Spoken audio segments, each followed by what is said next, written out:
नमस्कार मित्रों, मैं जीपी मिश्रा आपके सामने एक बार फिर एक नए वीडियो के साथ हाजिर हूँ। इस वीडियो में हम सितंबर 2023 में कन्या राशि का कैसा रहेगा माह, इस बारे में हम बात करेंगे। यह राशिफल चंद्र राशि पर आधारित है। मित्रों, मैं थोड़ा आपको इस बारे में बताना चाहता हूँ कि वर्तमान में शनिदेव कुंभ राशि पे वक्री होकर के गति कर रहे हैं। तो कुंभ राशि वालों के ऊपर शनि की साढ़े साती है। वहीं जिस राशि पे शनि की राशि की साढ़े साती होती है, उससे छठे और आठवें घर में उसकी ढैया होती है, यानी वो 2.5 साल की स्थिति होती है। तो कन्या राशि वालों के लिए ये शनि की ढैया चल रही है। पिछले कुछ महीनों से, या समझ लीजिए 1 वर्ष से ज़्यादा, कन्या राशि वाले बहुत परेशान हैं। उनके कोई कार्य बन नहीं रहे, कार्य में बाधा हो रही है। बहुत प्रयास करने के बाद भी, 100% करने के बाद भी 1 या 2% फल मिलता है। ये क्यों है? ये शनि की वजह से है। क्योंकि शनि की ढैया आदमी को बहुत परेशान करती है। तो आप परेशान मत हों, आपको मेहनत ज़्यादा करनी पड़ेगी। इसलिए आपको लगता है कि इतना कार्य करने के बाद में हमको वो फल नहीं मिलता जो हमें मिलना चाहिए। ये शनि की वजह से। तो जब तक उनका ढैया चलेगा तब तक, और ये 2025 अप्रैल में ख़त्म होगी, तब तक आपको कार्य में परेशानी आएगी। क्यों? कि आपको मेहनत ज़्यादा करना पड़ेगा। जहां आप कार्य को करते थे और जल्दी निपटा देते थे और सफल होते थे, वहीं अब कार्य में दुगना मेहनत करना पड़ता है और मनोवांछित परिणाम भी नहीं मिलता। यही है। तो मैं आपसे बात कर रहा था शनि की ढैया और साढ़े साती के बारे में। अब आइए हम देखते हैं सितंबर 2023 में जो ग्रहों की स्थिति है वो कन्या राशि वालों के लिए क्या फल देगी और क्या उनका परिणाम होगा। आप चार्ट देखिए। चार्ट में लग्न में मंगल बैठे हुए हैं, वहीं द्वितीय भाव में केतु हैं, तथा अष्टम भाव में राहु के साथ बृहस्पति बैठे हुए हैं मेष राशि में, और द्वादश भाव में सूर्य के साथ बुध हैं, और एकादश भाव में शुक्र बैठे हुए हैं, तथा छठे भाव में वक्री होकर के शनिदेव बैठे हैं। अब इन ग्रहों का कन्या राशि के ऊपर क्या असर आएगा ये हम जानते हैं। तो देखिए, लग्न में मंगल बैठे हुए हैं। तो मंगल तो आपको काफ़ी एनर्जेटिक बनाएंगे, लेकिन वहीं आपके क्रोध भी बढ़ाएंगे, आप में चिड़चिड़ापन लाएंगे, आप में कुछ झुंझलाहट पैदा करेंगे। हो सकता है आपको वायरल फीवर भी आए। तो स्वास्थ्य थोड़ा गड़बड़ हो सकता है, बीपी थोड़ा आपका अप डाउन हो सकता है। ध्यान रखिए, घबराने की ज़रूरत नहीं है, ये समय निकल जाएगा। क्योंकि दूसरे ग्रह, सिर्फ शनि ही नहीं, दूसरे ग्रह भी आपको सपोर्ट करेंगे। केवल शनि खराब कर देने से अगर हम कहें कि पूरा ज़िंदगी बर्बाद हो गया, ऐसा नहीं। क्या होता है, आपको मेहनत ज़्यादा करनी पड़ती है, परिश्रम ज़्यादा करना पड़ता है, और उसके अनुकूल आपको परिणाम नहीं मिलता है। तब झुंझलाहट पैदा होती है कि क्या हम इतना मेहनत कर रहे हैं और हमको फल नहीं मिल रहा है। तो ये शनि की वजह से है। इसको आप कुछ ना कर पाएंगे। आप मेहनत करिए, परिश्रम करिए, फल तो मिलना ही मिलना है आपको। फल आपके फेवर में जाएगा, आपको सफलता मिलेगी, घबराइए नहीं। अब बात करते हैं कि इन ग्रहों का जो अभी वर्तमान में कन्या राशि पे गोचर कर रहे हैं, उनका क्या फल मिलने वाला है। देखिए, द्वादश भाव में सूर्य और बुध बैठे हैं। ये युति अच्छी नहीं होती। खर्च बढ़ेंगे, अनायास खर्च की वृद्धि होगी, अनायास टूर या यात्रा होगी जिसका कोई परिणाम नहीं निकलेगा। तो मन झुंझलाहट होगा कि बेकार पैसे भी खर्च हो गए और हम इतना यात्रा किए, काम किए, हमको कोई रिजल्ट नहीं मिला। ये होगा। वहीं शुक्र जो एकादश भाव में बैठे हुए हैं और अपनी राशि में बैठे हुए हैं, चंद्रमा की राशि में बैठे हुए हैं, वो आपको आय कराएंगे। आपके आय की वृद्धि होगी, आपके आय के साधन बनेंगे। लेकिन सूर्य बुध जो द्वादश भाव में बैठे हुए हैं, वो अच्छा स्थिति नहीं कहलाती है। वो खर्च को बढ़ाता है। खर्च को किसी न किसी तरह से जो भी आमदनी होगी वो खर्च ही होगी, भले ही वो कार्य पूरा हो या नहीं हो। तो ये बर्बादी है। ये ऐसा दिखता है सितंबर माह में। ध्यान रखिएगा। इसलिए कंट्रोल करके अपने को चलाइएगा। अनावश्यक व्यय के ऊपर रोक लगाने की कोशिश करिएगा ताकि आपके धन की स्थिति अच्छी रहे। अब बात करेंगे हम स्वास्थ्य की।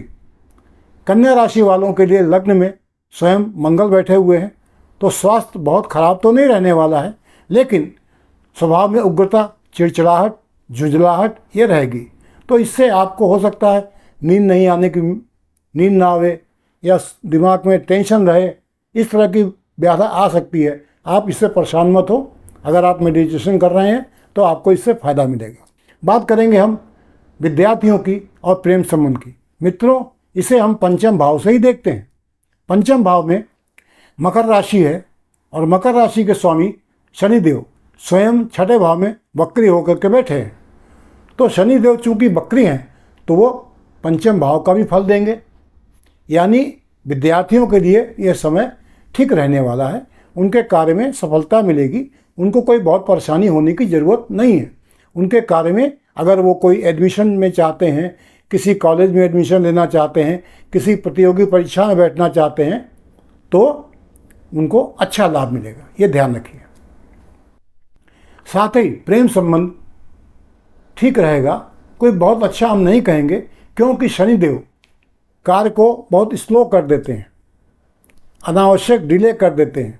तो जो कार्य आप सोच रहे थे कि हमारे रिश्ते और अच्छे हो जाएंगे, वो थोड़ा स्लो हो जाएंगे, क्योंकि शनिदेव ऐसा करते हैं। तो इससे आप परेशान मत हो, और कुछ इसमें विशेष नकारात्मक बातें नहीं दिख रही हैं। अब बात करेंगे मैरिड लाइफ और व्यापार की। मित्रों, इसे हम सप्तम भाव से देखते हैं। सप्तम भाव में मीन राशि, जिसके स्वामी स्वयं राहु के साथ अष्टम भाव में बैठे हुए हैं। तो देखिए, अष्टम भाव में बृहस्पति और राहु दोनों अच्छा फल नहीं देते हैं। तो आपके परिवार में पारिवारिक सुख में कमी, आपसी मतभेद दिखता है, आपसी सहमति की कमी दिखती है, वाद विवाद की बढ़ोतरी हो सकती है, आपसी कड़वाहट दिखता है।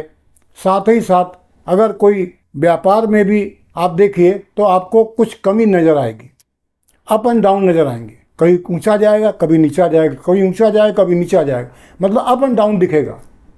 और मंगल की वजह से कंपटीशन भी होगा। तो ये ध्यान रखिए, आपको उससे घबराना नहीं है। आप सावधानी से अपने व्यापार को करें, आपको लाभ तो मिलेगा, क्योंकि आय भाव में शुक्र बैठे हुए हैं, तो लाभ तो मिलना ही मिलना है, डेली इनकम तो आनी है। लेकिन वो रुक रुक के, क्योंकि द्वादश में सूर्य बुध बैठे हुए हैं, तो खर्च भी बढ़ा देंगे। तो खर्च पे आपको कंट्रोल करना है, और कंपटीशन जो अगर है तो उसमें आपको घबराना नहीं है। आप परिश्रम करिए, आपको सफलता निश्चित मिलेगी। अब बात करेंगे सबसे इम्पोर्टेंट भाग्य एवं कर्म की। तो देखिए मित्रों, भाग्य हम नवम भाव से देखते हैं, जहाँ वृष राशि है, और कर्म जहाँ मिथुन राशि है, बुध की राशि। तो शुक्र और बुध दोनों इस वक्त आय भाव में और द्वादश भाव में बैठे हुए। तो शुक्र जो आय भाव में बैठे हैं, तो भाग्य तो आपका साथ देगा। शुक्र भाग्य में वृद्धि करेंगे, भाग्य में अच्छी तरक्की आएगी, आपके कार्य में आपको सफलता मिलेगी। अगर आप कोई कार्य सोच समझ करके अच्छे से करना चाहेंगे तो थोड़ा परिश्रम करना पड़ेगा, लेकिन आपको सफलता मिलेगी, लेकिन थोड़ा देर लगेगा। क्योंकि देखिए, राहु भी बैठे हैं अष्टम में, बृहस्पति भी अष्टम में है, वो अभी दूषित हैं, आपको इतना सपोर्ट वो नहीं करेंगे। वहीं शुक्र जरूर सपोर्ट करेंगे, लेकिन जो मेन ग्रह हैं बृहस्पति और शनि, ये दोनों अभी दूषित अवस्था में हैं, आपको ज़्यादा सपोर्ट नहीं करेंगे। तो आप समझ के, सोच समझ करके कार्य को करेंगे, मेहनत करेंगे, परिश्रम करेंगे, तो आपको सफलता निश्चित मिलेगी। वहीं कर्म भाव की बात करें, कैरियर की बात करें, तो कैरियर में थोड़ा आपको गति मिलेगी, क्योंकि बुध स्वयं 12वें भाव में बैठे हैं सूर्य के साथ। तो आपके बाहर जाने का योग बनता है, विदेश जाने का योग बनता है। कोई बाहर विदेश की डीलिंग है, कोई व्यापार है, कोई नौकरी अगर आप खोज रहे हैं विदेश में, तो आपका अच्छा संभावना बनती है, योग बनता है। वहीं हम देखें कि सूर्य बुध, क्योंकि सूर्य 17 सितंबर को कन्या राशि में ट्रांजिट कर जाएंगे, तो उस वक़्त ये लग्न में आएंगे। तो लग्न में आने से ये आपको थोड़ा सपोर्ट करेंगे, यानी जो अभी तक खर्च हो रहे थे वो थोड़ा अब रुकेगा। वहीं बुध भी 23 सितंबर से ट्रांजिट कर जाएंगे लग्न में, तो वो आपको अच्छी सपोर्ट करेंगे, और आपके भाग्य से जो कार्य रुक रहा था, कार्य में जो व्यवधान पड़ रहा था, जो अड़चनें आ रही थी, वो कम हो जाएंगी। और साथ ही साथ राहु और केतु, इन दोनों के अंशात्मक जो दूरी है बृहस्पति से वो दूर हो रहे थे और डिग्री भी इनकी कम हो रही थी, जिसकी वजह से इनकी स्ट्रेंथ अब कम हो गई। ये बाल्यकाल में आ गए। तो बाल्यकाल में कोई भी आदमी या बच्चा बहुत मजबूत नहीं होता। तो राहु भी बहुत मजबूत नहीं है, वो ज़्यादा रुकावट नहीं डालेंगे, लेकिन अपनी जो उनकी नियति है, उनके जो कार्य हैं, उसको तो वो छोड़ नहीं सकते। तो व्यवधान तो आएगा, रुकावट तो आएगी, लेकिन वो परिश्रम करने के बाद हट जाएगी। ये ध्यान रखिए। तो कन्या राशि वालों के लिए सितंबर माह परिश्रम का रहेगा, मेहनत का रहेगा, और अगर आप परिश्रम से अपने कार्य को करेंगे तो निश्चित जानिए आपको सफलता मिलेगी। हाँ, अगर आप परिश्रम से घबराएंगे, क्योंकि देखिए राहु और केतु कन्फ्यूज़न पैदा करते हैं, दिमाग में उलझन पैदा करते हैं। वहीं मंगल भी अभी लग्न में बैठे हुए हैं, तो चिड़चिड़ाहट, उग्रता, क्रोध ये स्वाभाविक है, दिमाग में आएगा। आपका मन कभी करेगा, करें न करें, कभी झुंझलाहट होगी कि मैं इतना परिश्रम कर रहा हूँ, ये कर रहा हूँ, मेरे कोई सफलता नहीं मिल रही। तो ऐसा दिखता है। आप घबराइए नहीं, ये बहुत समय लंबा नहीं चलने वाला है, ये समय ख़त्म होगा, आने वाला है। अक्टूबर से जैसे ही राहु का ट्रांजिट हो जाएगा दूसरे घर में, आपके सारे अवरोध खत्म हो जाएंगे, क्योंकि बृहस्पति गुरु आपके फुल सपोर्ट में आ जाएंगे, फुल सपोर्ट में आ जाएंगे। भले ही आपकी शनि की अड़ैया चल रही हो, लेकिन आपको गुरु बृहस्पति के जो सपोर्ट मिलेगा, उससे आपके कार्य में अनुकूलता आएगी, कार्य में आपके बढ़ोतरी होगी। चाहे व्यापार हो या सर्विस हो या कोई भी कार्य हो जिसको आप करना चाहते हो, उसमें आपको सपोर्ट मिलेगा जैसे ही इनका ट्रांजिट अगली राशि में हो जाएगा। तो मित्रों, कन्या राशि वालों के लिए मेरा सलाह है कि सितंबर माह तक वो थोड़ा अपने को संभाल कर, सोच विचार कर, सावधानी पूर्वक कार्य करें, मेहनत से न घबराएं, परिश्रम से न घबराएं। अगर असफलता मिलती है, कार्य में देरी होती है, किसी कार्य में व्यवधान आता है, घबराइए मत। आप उसको सोच समझ करके अच्छे से करिए, आपको सफलता निश्चित मिलेगी। हाँ, ये ज़रूर है कि पिछले करीब 1 साल से ज़्यादा से आप परेशान चल रहे हैं, आपको कार्य में सफलता नहीं मिल रही है। नौकरी वालों की नौकरी छूट सकती है, व्यापार वालों को व्यापार में घाटा भी हो सकता है, कई तरह के उतार चढ़ाव आपको देखने को मिले हैं। लेकिन मित्रों, अब आपका समय बदल रहा है, क्योंकि दूसरे ग्रह जो दूषित थे वो अक्टूबर से अब फ्री हो रहे हैं। जैसे देवगुरु बृहस्पति, भले ही शनिदेव आपको ग्रसित किए हों, लेकिन वो ज़्यादा इफेक्ट नहीं डालेंगे। आपके कार्य में अब बढ़ोतरी होने वाली है, यानी अक्टूबर ऑनवर्ड आपका समय बहुत अच्छा रहने वाला है, धीरे धीरे अच्छा ही रहेगा। तो आप निराश न हो, परेशान न हो, आपके कार्य में अब उचित समाधान आएगा, समस्या आपकी दूर होगी, आपको सफलता मिलेगी। वहीं हम बात करें शुक्र की, जो आपके आय भाव में बैठे हैं, तो आपको आमदनी तो होगी, लेकिन आमदनी में रुकावट नहीं होने वाली, खर्च बढ़ जाएंगे, क्योंकि सूर्य 17 तारीख तक द्वादश भाव में बैठे हैं। उसके बाद में वो लग्न में जाएंगे, तो लग्न में जाएंगे तब खर्चे में थोड़ी कमी आएगी, फालतू व्यय जो हो रहा था वो नहीं होगा। लेकिन 17 तारीख तक आपको ध्यान रखना है, क्योंकि आपकी डेली इनकम तो होगी, क्योंकि शुक्र बैठे हैं आय भाव में, आपको आमदनी कराएंगे, लाभ दिलाएंगे, लेकिन खर्च की वजह से आप पैसा बचा नहीं पाएंगे। तो ध्यान रखिए, अगर आप इन सब चीज़ों को ध्यान रखेंगे, मन को आप शांत रखेंगे, सावधानी पूर्वक कार्य करेंगे, मित्रों निश्चित जान लीजिए आपका समय अच्छा आने वाला है। आगे आने वाला समय आपका बहुत अच्छा रहने वाला है, क्योंकि ग्रहों की जो कुदृष्टि है, जो उनका इफेक्ट है, वो कम ही होने वाला है। अभी तक आपने बहुत कष्ट सहे, लेकिन अब आपका धीरे धीरे समय अच्छा रहने वाला है। ध्यान रखिए, सावधानी से कार्य करिए, आपके कार्य में सफलता मिलेगी। परिश्रम जरूर ज़्यादा करना पड़ेगा, ध्यान रखिए।